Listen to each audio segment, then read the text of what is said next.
Hi, I'm Cadry from Cadry's Kitchen, and I'm here today with Jackie from the blog Vegan Yack Attack. Jackie and I met at Vida Vegan Con last May, and it's great to see you again, Jackie.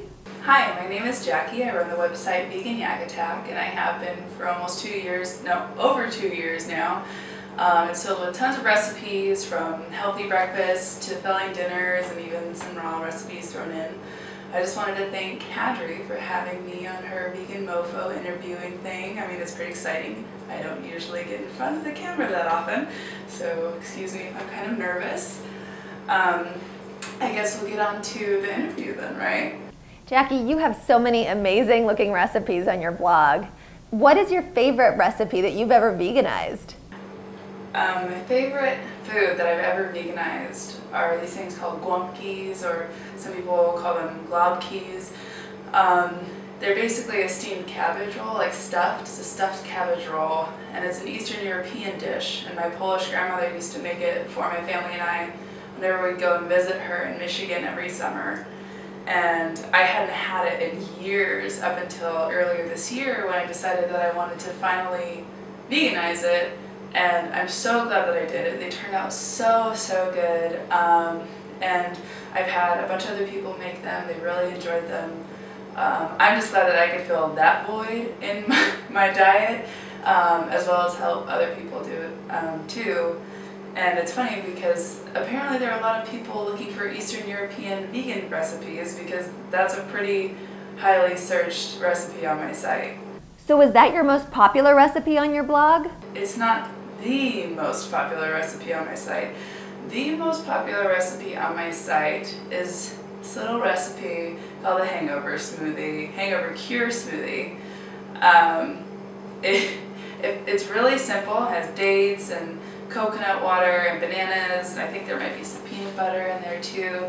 And it's all these foods and liquids that have hydrating properties, and lots of potassium to pick you up from maybe that rough night out.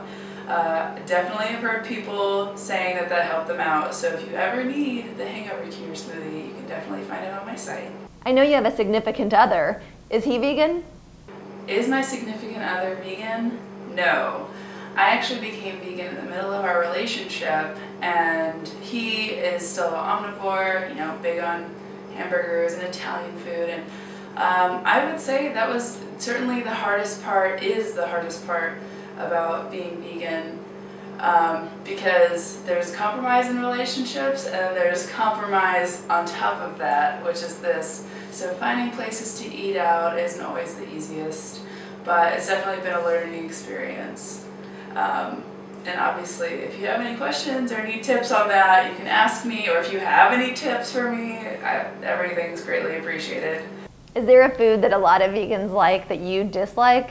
A food that a lot of vegans like, or are just infatuated with, that I pretty much can't stand, is fresh ginger.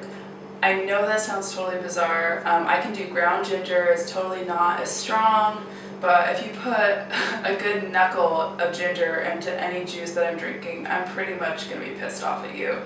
I just can't handle it. It's just too spicy for me. I'm not sure why it is, but that's just how it is. So if you ever decide you want to make me a little treat, don't put ginger in it. Or grapefruit. Gross.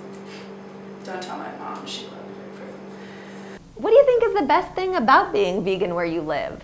I would say, I mean, I'm from Southern California, so the best thing about being vegan where I live is that there are so many choices, like, to choose from. Literally, there's so many restaurants and so many natural food stores.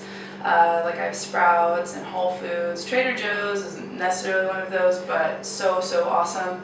And I have all three of those within 6 miles of my house, so I feel super lucky to be vegan where I'm at, and I think that has certainly aided in my journey as a vegan. What is your favorite kitchen gadget?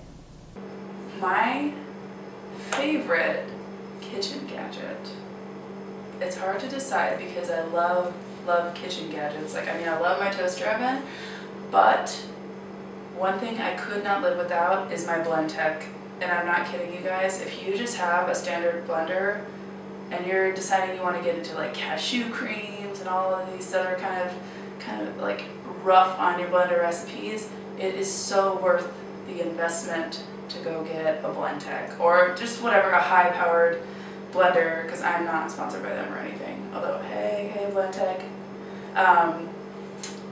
But really, so worth it. I use it every day, if not twice or 3 times a day for certain recipes, just because it's so easy to puree damn near anything in it. If you've seen their videos, iPhones, I don't eat iPhones, so I don't blend them. Plus it's a pretty costly smoothie, but so worth the investment for a really strong blender. Jackie, thank you again for coming on the show today. You are always so hilarious. And thanks again, Cadry, for having me. It's really exciting. Hope I get to see you soon, and good luck with Vegan Mofo. And everyone else, we'll see you next time.